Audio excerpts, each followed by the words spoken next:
You watching this? Yeah, it's on the screen. Alright.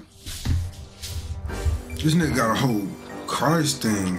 Oh, Unlike It some of will be its like different- peers, it will The be different Forest, the genres, survival like- horror game from Canadian-based studio Endnight Games, delivered on not just the popular gather and craft survival game format, but also added a surprisingly complex and equally bananas story featuring cannibals and fuck? mutants. With the immediate arrival of its long-awaited sequel, Sons of the Forest, comes not only the pressure to top the beloved Yeah, experience of yeah. the The pressure's fucking real, boy. Cause if this game flop, boy, I give up on fucking games. original, but also to add some new and increasingly wild surprises. And based on the 5 hours that I've played so What the far, I'm not fuck? only excited about the sequel's potential, but also confident that Endnight could revolutionize the survival genre. Hell yeah. This is the only survival game that I fuck with for real.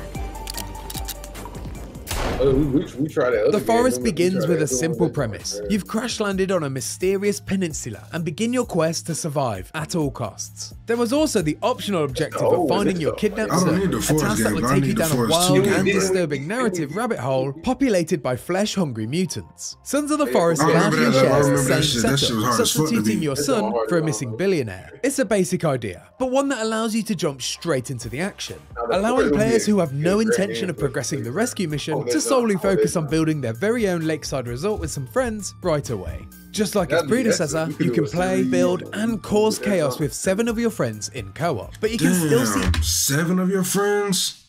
Imagine 7 of us. We can't even get 7 of us on a fucking own Discord chat. everything Sons of the Forest has to offer in single player. The big difference this time though, is that even when you play solo, you're not alone. Enter Calvin. At the very start of Sons of the Forest, you're introduced to Calvin, an elite soldier who not only survived the helicopter crash that stranded you on the island, but is also very much along for the survival ride as an AI companion. While Calvin has suffered some major head trauma that's left him unable to speak, his injuries have not, perhaps surprisingly, prevented him from being extremely helpful. In an apparent effort to replicate the multiplayer experience for solo players, Calvin will follow you around and respond to commands issued via a bunch of handy quick select options on a notepad. He'll take orders to see out your less than desirable busy work, such as chopping down trees and gathering logs. During my hands-on, the value of having an AI companion was immensely noticeable. There was a huge benefit to sending Calvin off to find resources, while my co-op partner and I focused on designing our structure. I'd regularly turn around to find a fresh pile of logs for our disposal, with Calvin already on his merry way to collect more. Not only will Calvin somewhat provide company for solo players, but he offers helpful, time-saving resources even when in a group, putting a significant dent in the busy work of a survival game. This affords more time to either sculpt a masterpiece or plough forward on the cannibal killing quest. Calvin has a mind of his own though, well, at least to some degree. He sits down to rest when he gets tired and seeks water when he's thirsty. He'll also become upset if you treat him poorly, which makes him less productive and thus decreases the value as a companion. And if you decide you're not interested in having a worker be along for the ride, you have the option to disable Calvin in the most realistic way possible. Shoot him in the head and you'll remove him from your session permanently. You're limited to 1 Calvin per multiplayer session, so the dream of a legion of Calvins can't be fulfilled. But the developers assured me that there are other companions you can find as you progress, each with their own unique AI. During my playtime, I caught a glimpse of Virginia, a mutant with 3 arms and 3 legs. She quickly scampered once I approached her, and definitely had more of a skittish sensibility than Calvin. But the developers told me that she can eventually be recruited, and will become attached to you over time should you be kind to her. They compared her instincts to that of an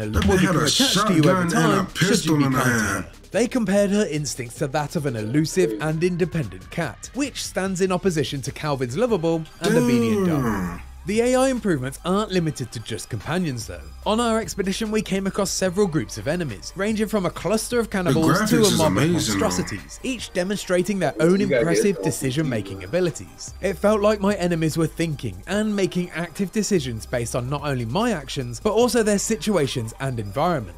Particularly in first-person horror games, enemies generally have 2 modes of behaviour, patrol and attack. But in Sons of the Forest, some foes would just be extremely wary and just interested in watching what I do, while others would charge in aggressively, only to back down when things didn't go their way. I saw enemies consoling their fallen friends, changing their clothes depending on the weather conditions, and even trying to destroy my newly erected home when my back was turned. It was clear to see that the enemy's brains were not only following coded rules, but also that nigga swept his ass. It was clear to see that the enemy's brains were not only following coded rules, but also adapting their thoughts based on the external influences. The developers explained to me that certain enemies with leadership qualities can influence the decisions of others, and even promote ideas in their ranks such as religion, and that each individual has their own tastes, desires, and proclivities.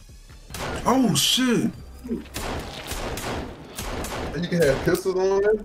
From my small taste of Sons of the Forest, I didn't really get a sense of how deep this system is and how much it'll affect your experience. But the teasers I saw filled my mind with dozens of possibilities. I saw enemies adapting to changing their ecosystem and weather conditions, which now cycle through seasons that change as you progress. I even accidentally triggered a war after I stupidly opened the entrance to the game's complex underground cave network and released a faction of mutants into the domain of another tribe. My simple decision caused their living space to change and encouraging them to adjust their focus.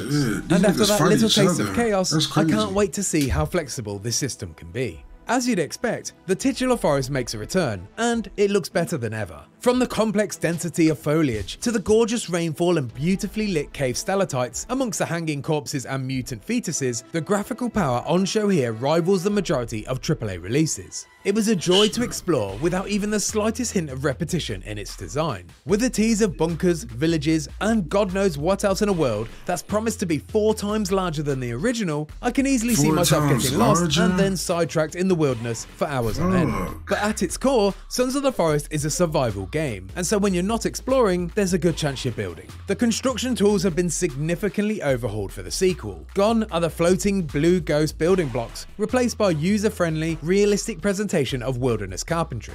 Instructions are more literal and actions are contextual. Instead of just loading resources into a ghost version of the final product, you're now free to, with magnetic and snapping assistance, manually place logs and sticks in the direction that you'd like, allowing for a complete customization of your structure instead of following a predetermined design. My partner, Calvin, and I immediately set to work on building a lakeside domicile of our own, and what began as a traditional design immediately blossomed when we realized the only limitation was our imagination. You're working on every placement by hand, and thus the structural points present not only a decision, but an opportunity for expression. I was informed that the option of the more traditional blueprint builds is still there for the purists, but I found the DIY construction far more appealing than the IKEA approach. Then, of course, there's the optional story to follow. From the teasers in the trailers, this is implied to be bigger and perhaps even crazier than the original, and hopefully continues directly on from the Forest's cliffhanger. But amongst the time spent constructing and fighting off hordes of cannibals, I didn't really get a sense of how the story was going to go beyond the initial premise. It did feel very familiar to the story of the Forest though, which I guess makes sense in the term of dropping players right into the action. But I'd be lying if I said I didn't have concerns that it could potentially retread old ground.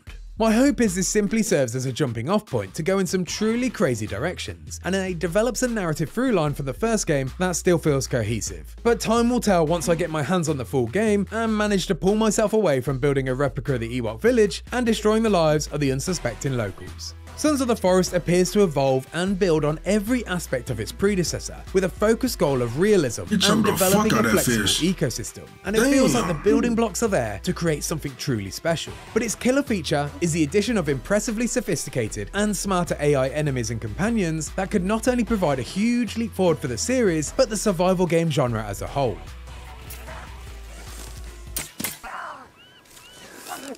That shit crazy. And if you like that video and want to find out more about Sons of the Forest,